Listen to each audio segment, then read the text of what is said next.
Hello everyone, good morning. By the way, my name is Desiree Isabapo. Today I'm going to demonstrate hand washing techniques.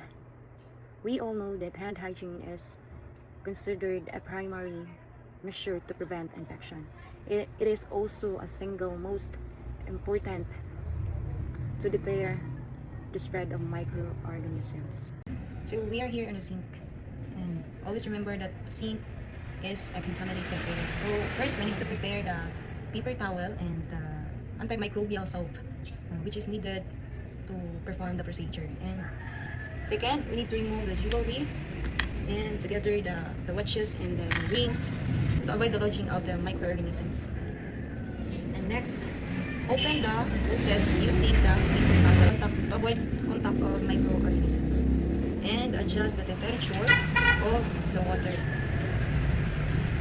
So next, let's wet our hands downwards, pointed downwards.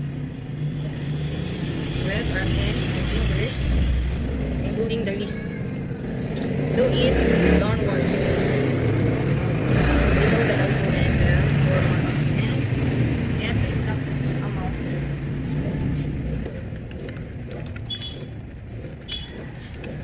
Rub it in circular motion.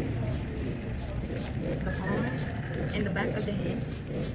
Back of the hands. And the other side of the hands.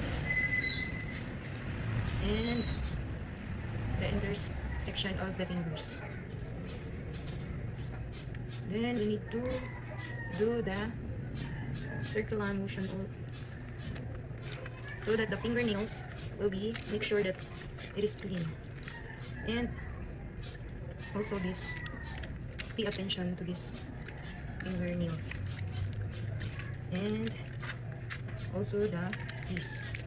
Do it both wrist, and rinse it with the water, running water. Rinse it with running water. Do not shake your hands to avoid flushing of the fluids or water into the uniform.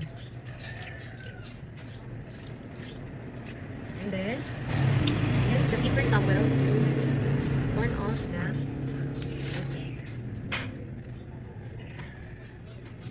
Now we need to dry our hands.